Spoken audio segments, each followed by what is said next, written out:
it's still not enough. Okay, we aim, of course, at 19 or 20%, but it's a very impressive growth, and let's hope it all continue.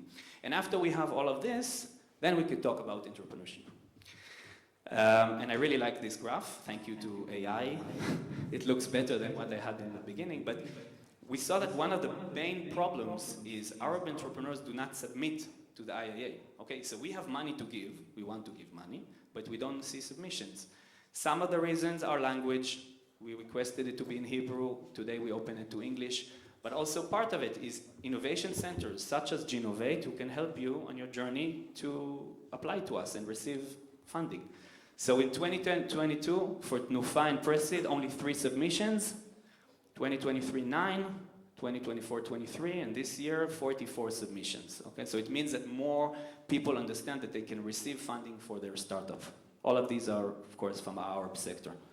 And you might say, okay, most of them fail. No. The percentage of success rate last year was 38% of these submissions were approved, compared to 25% in all of the population, which means that something is happening. Thank you for doing it. And hopefully this will continue. And let's go to the last slide. 1 second. And I think we're here in Jerusalem, which fits all of the 3, right? We have the thematic, the healthcare and other sectors. We have the demographic, and we have the geographic.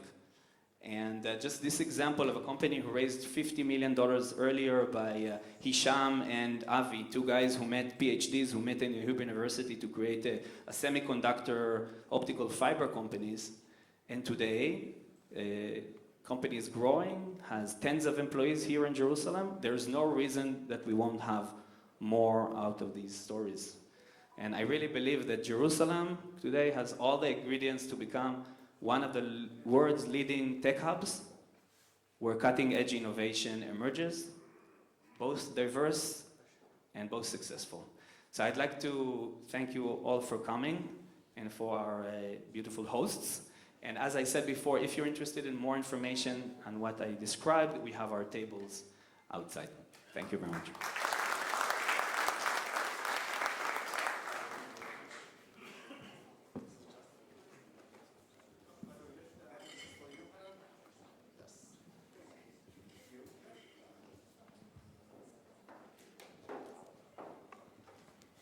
Hello everyone. Thank you, Mr. Mahmoud. Thank you, Mr. Hanan.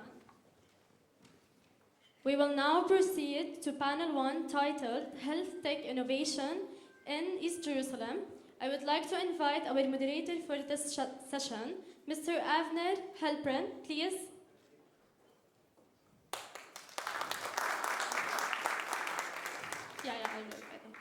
I would like to invite our panelists, Dr. Firas Abu Akar, Dr. Amnon Dakel, and Dr. Anan Qubti, and Dr. Michael Rosen.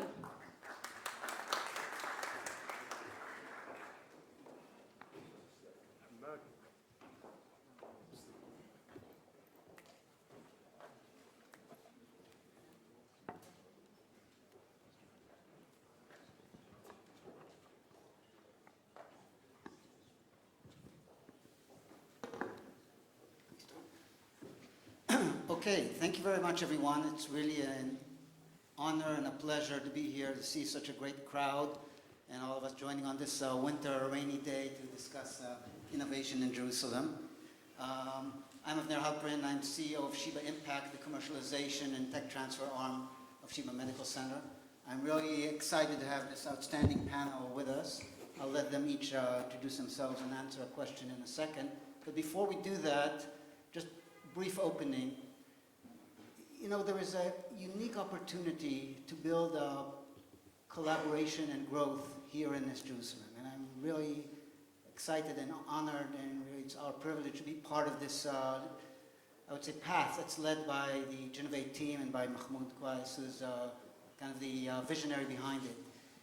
We heard from Hanan right now, you know, a clear picture of how there is a need for better diversity and how there is a need for more innovation and growth. And the key challenge, of course, is in many cases education. Specifically when we look at Jinnovate and we look at healthcare and health innovation, that's the area where I think we are beyond that barrier. where we already have a very, very highly educated, I would say, workforce available in the Arab community in East Jerusalem in general. And that's why we in Sheba believe that healthcare and health innovation is the best and most advanced platform to accelerate the numbers that we saw from Hanan. So we're very proud to be part of that, and we are here, and I'll say on behalf of Sheba also, willing to support any innovation, any opportunity to collaborate and build bridges in the healthcare space, and come and talk to us and test us on this. So what I'll do now is I'll ask this outstanding panel a few questions, and then I will hand it over to you, the audience. So think of some tough, interesting, exciting questions you want to ask our experts here, and I'll hand it over to you after I ask them a few questions. So I'm going to start, and again, thank you for the panel. And I'm going to ask each of you, and I guess you're not sitting by the order of the pictures, but we'll go with the order of the way you're sitting. So we'll start with you, Dr. Amnon Dekel. If you can briefly introduce yourself and tell us, how are you connected to innovation in East Jerusalem? Great, thank you very much. First of all, I'm very honored to be here and very happy to see the turnout during this day, which has had some issues. So I run Jinnovate, which is the Center for Innovation and Entrepreneurship at the Hebrew University. We were funded initially in 2018 by a call for proposals by the Israeli government and the Ministry of Education. And one of the first things we asked ourselves is, what is our reason to be at the Hebrew University, since innovation is what all our researchers do when they get up in the morning. And what we quickly came to understand is that we are there to leverage the innovation potential that exists at the Hebrew University. Now, when we talk about East Jerusalem, so we've been doing some work, first of all, with youth in East Jerusalem over the last number of years, and we saw Hanan's graph earlier, and of course, if you don't build the basis from the bottom up, then you're not going to be able to reap the benefits going forward. I know that I have a little bit amount of time, so I will just say that we are trying to work with some of the Hebrew University graduate students, researchers, etc. And I'm happy to see that we have some graduates from one of our programs here, Akram and his brother right there, in order to basically ensure that anyone coming from East Jerusalem, anyone coming from Arabic-speaking culture, has all the opportunities within the Hebrew University to do that and to succeed in that. And in order to do that, we started by creating safe zones so they could start within their own cultural environment, speaking in their own language, and then only then, once they've gained that experience, push them forward. Thank you. Thank you. Dr. Michal Rosenzvi, if you can introduce yourself and tell us what you do here. Sure, thank you. I'm very, very happy to be here and to listen to all of these discussions today. My connection to this place and to the activity here goes back. I'm a director at IBM Research. I'm also a professor at the Hebrew University at the Faculty of Medicine. And I'm the chief scientist of the collaboration between IBM and Cleveland Clinic. And I was part of a group that responsibility of educating and promoting the health tech society in Israel. And I was part of this board managing that and creating the syllabus of what do we want to bring to physicians in Israel in order to grow their capability to lead innovation. And then we heard about Jinnovate and the opportunity to bring it here. And I'm a strong believer, and I saw it very recently because I have a granddaughter that was born 10 days ago, that it takes a whole village to grow a child. And I'm sure that to grow this innovation center, it takes much more than a village. It takes many more people to contribute.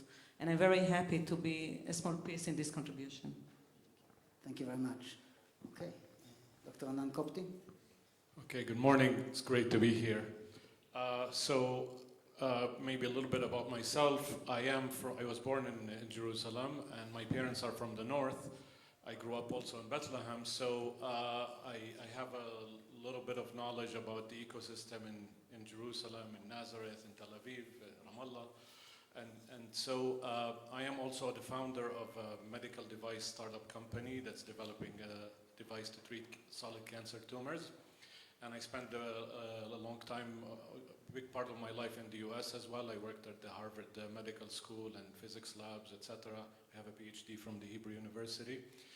I'm also one of the founders of JEST, which was the Entrepreneur Center for East Jerusalem entrepreneurs. And I'm also active with the Jinnovate and other groups. So I look forward to this discussion. Okay, so Anand, you kind of represent the entrepreneurs here in this region. We'll look to you to give us your perspective. Dr. Firas? Well, first of all, thank you for the invitation.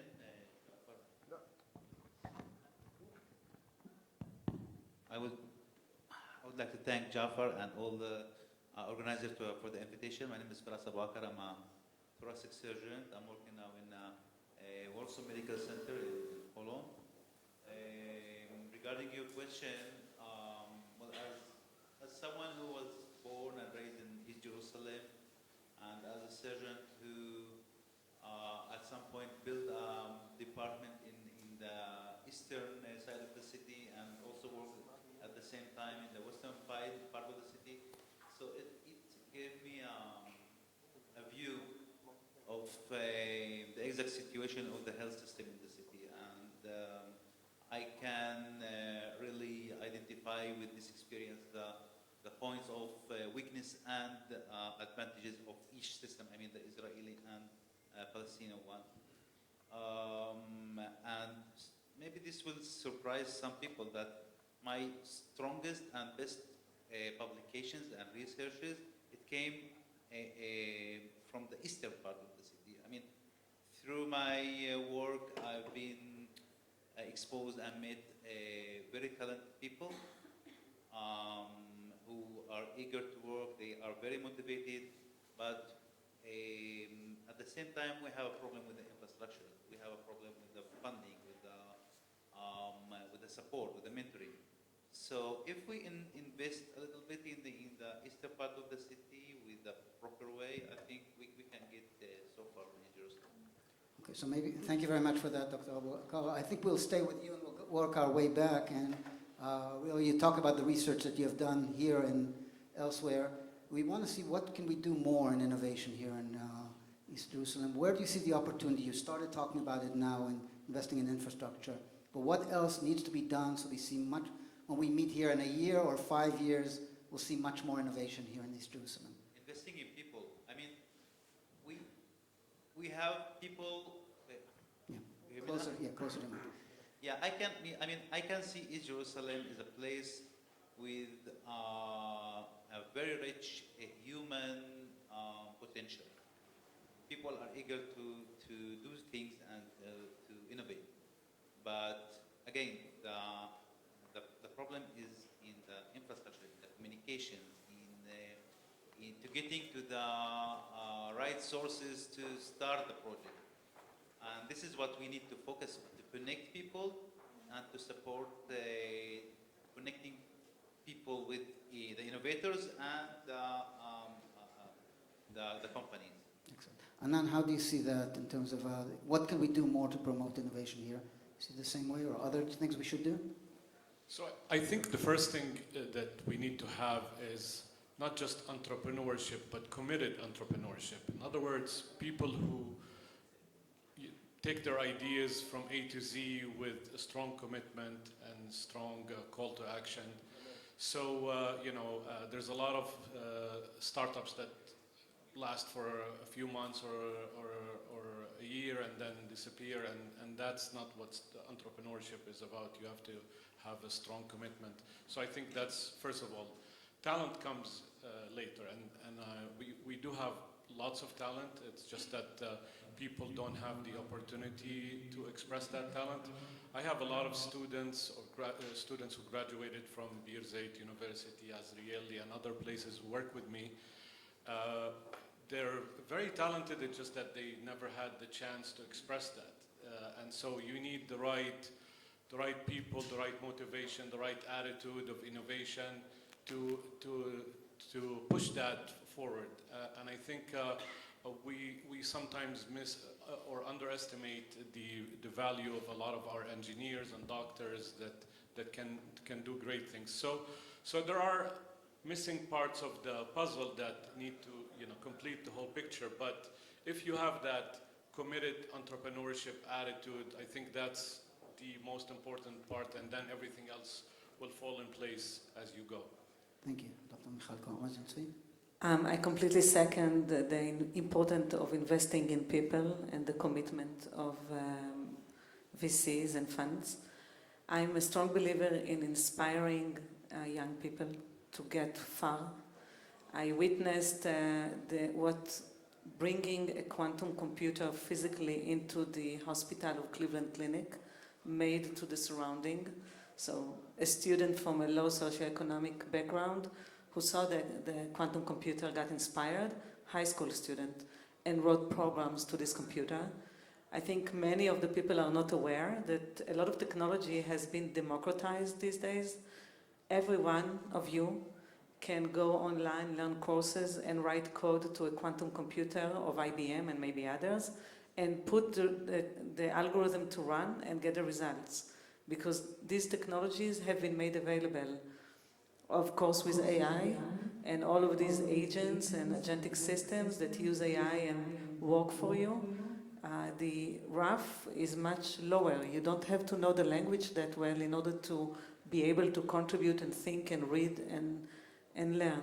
So I think the mission is to get the young people in this area inspired by the opportunities, and the rest will come. So should we try to bring a quantum computer here to East Jerusalem, or we don't need one? You just need the money. So. Just need the money to have access to it. Okay. No, to have access, you have for free. So people here, anyone here can access a quantum computer and do and it's write a whole software different program? story. Like quantum computer quality is measured by the number of qubits. Yes. So for low number of qubits, everybody can have access. It might be to a simulator that simulates how the computer looks like. Everybody can have access, and IBM made it. You just write quantum IBM, you get to the front page, you can do it, you can learn courses. It's very realistic for young people to go and learn. But if you want a very strong computer that does things that maybe classical computer cannot, that's a whole different story. So we'll That's talk to the money. Innovation Authority outside to fund one of those. That will be our next discussion. Go ahead. So I agree with everything that's been said here up till now, so I'm just going to add an additional point. I think that social infrastructure is important, physical infrastructure is important. I think we also need cultural infrastructure for entrepreneurship. And one of the hardest things to do, if we're talking about the village, is to enable people to fail. And as we know, entrepreneurship is a place where you are going to fail in many cases. So you need to enable the village to not see failure as something that's going to cancel you out. That's great. Thank you very much. And again, one thing I mentioned in the opening is the opportunity to build bridges and collaborate. And one, the strength of healthcare is that in many cases it transcends politics, and health innovation sometimes allows us to do, I would say, wider-ranging collaborations in the region.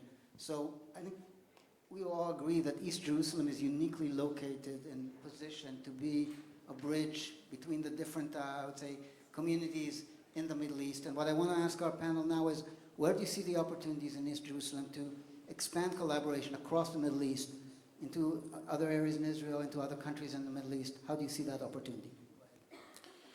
So East Jerusalem is not a simple place, as we all know. It's got a few problems, I think we all agree, in the context. But I see East Jerusalem as a substantial and very big gateway. If we're talking about Israel, if we're talking about the India, Middle East, European corridor, that is a really strategic and important a project that is hopefully continuing and happening, then I believe that East Jerusalem is a gateway that will enable Israel to be an important part of these types of things. I don't have much to add. I completely agree. It's a huge opportunity, and the ecosystem in Israel is very strong in the sense of providing a lot of opportunities. I see the international large companies come to Israel to learn about what you can do in innovation. So it's a great opportunity, and with the right connections and growth, with the Abraham agreements, and I've been in Abu Dhabi in Mohammed bin MZBUAI, the University of AI in the Emirates, which brings a lot of innovation and seeks for opportunities for Israeli students. And I think there would be more. You mentioned the Saudi Arabia. I've been talking with them through my connections in IBM. There's a lot of openness and looking up into what Israel can bring. And I completely agree that what is being done here is a great hope for growth that will benefit from the diversity we can have. Anan, you're an entrepreneur here in East Jerusalem, and you have to consider which markets you're going to target. Is it the U.S. market? Is it the Gulf? Who will you partner with? People in Israel, in the Gulf, in the U.S.? How do you see that? Well, it really depends on what market you're targeting. For example, if you're in the financial market and you want to go to the UAE, I think that's a great opportunity. But for someone like us in the medical field, the U.S. remains number one. I mean, U.S. is where it's all happening, and particular locations in the U.S., for example, Boston is known to be the number one location for medical device companies. So part of my company is going back and forth to the U.S. But each one has to, find their own challenge. I think a lot of the East Jerusalem, we have a lot of great talent. You see it all over the Middle East, in Jordan, in the UAE, in Saudi. Now it's opening up the markets. So the advantage of being in East Jerusalem is that you can go both places. So you can utilize, that opportunity to go to markets that haven't been really tapped into. And I've seen a lot of talent that has come out of Jerusalem, whether it's in the medical field and computer software development, etc. So again, just depends on where you're, what market you're targeting. I'll push you a bit further. I mean, you're developing a very exciting device to treat cancer. And so how do you make a decision? When you collaborate with academic centers where you raise talent, do you do it from the Israeli ecosystem? Do you go to the West Bank? Do you go to the Gulf? How do you make those decisions? Wherever the opportunity opens up, as an entrepreneur, your flexibility has to be one of your main attributes. So for example, we did our MICE studies at Birzeit University in Jerusalem. In Ramallah or Birzeit. So that was a very nice collaboration. It went very well. It didn't cost us much to do it, so they were helpful in that. So we look wherever there's things that you can do with the budget that you have, and now we're doing a dog study at Ohio State University. It's extremely expensive. I mean, you won't believe how much we're paying per dog to just do a study, on treating cancer. So you have to select where it's cost effective, but also where it ends up producing something, because it might be that you're doing something for very cheap, but no one accepts those results. So you have to really look at the options. We've also done studies in Rehovot on my studies. Still much cheaper than the U.S. The U.S. is crazy when it comes to doing studies. So having centers here, I think, in East Jerusalem, and we were also talking about that in Nazareth last week. We had a conference with all the medical people. Having research centers, I think, can help, because frankly speaking, a lot of what's happening in the medical world right now is becoming a business, like doing clinical studies instead of being concerned about getting this drug or device into the market as soon as possible and helping out the startups. People are turning it into a huge business and a huge profit. So that's something that makes it more challenging for entrepreneurs. For us, how do you see it? Where are the opportunities to collaborate in the region for you? This should be done, again, through people, not through a platform. A ecosystem can grow up by trust and the direct communication between people. So I believe that, again, we need to invest in people We need to not to just export and import idea to East Jerusalem. We need to support the local minds, support their ideas to grow up, and then after that to try to build up Jerusalem reputation in innovation. This may take time. This may be not easy, but once it become well established and it become with a good reputation, it will attract the attention from not necessarily just from the Middle East, maybe beyond. Okay. Thank you very much. So we definitely need to build the reputation of Jerusalem as a Yeah. center for innovation. I'm turning to the crowd now, the audience.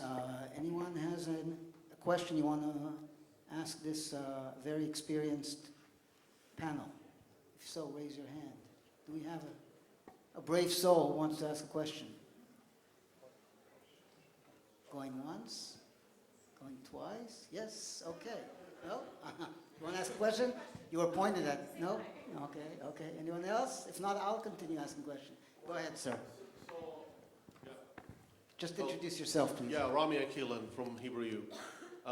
So I think the panel is discussing things at the East Jerusalem side, but my question is how to really, the other side, allowing more integration of, we saw some more increase in student numbers, for example, but still at a certain level, you have this block, you have this, well, we live in a checkpoint city, so it is surrounded by all these checkpoints, but it is the same when you want to get to the next level. So what about the other side? How much they allow integration, how much they allow employment, how much they allow these ideas to start, build up, because they don't have the confidence of getting where you guys are discussing. So you're pushing us a little bit and saying, okay, that's very nice what we can do on the east side of Jerusalem, but what do we need from the west side? Basically, if I can say it that way. You want to answer, Amnon? Go ahead. So let's talk about failure. We completely failed at my center at the Hebrew University in developing entrepreneurship programs for Arab students. And we failed initially because I said that we need to ensure that the Arab students take part in all our different programs. And we won't make any special program for them. And that's all nice, but they didn't come. So we understood that we need to create a safe space for Arab students initially, for the first moves in their entrepreneurial journey. To me, it was a shock to see them, to see the Arab students in those types of environments, feeling free, not being stressed by any of the different issues, if it's politics, if it's culture, etc. And that enabled them to develop their resilience to go on to the next steps and then to join the additional programs. So if I go back to the social infrastructure, I think that is really important to be sensitive to this diversity and then to design programs that take that into consideration. Anyone else from the panel wants to answer this question? Go ahead, Michal. I'm not going to really answer, just to strengthen your point. I'm working at IBM Research, which is mainly in Haifa, and we have also a location in Tel Aviv. And we encourage diversity, same as was discussed earlier today, ultra-Orthodox, Arabs, women. We encourage diversity. And we do have Arabs working at IBM Research in Israel, but not at the level, not the numbers we have expected.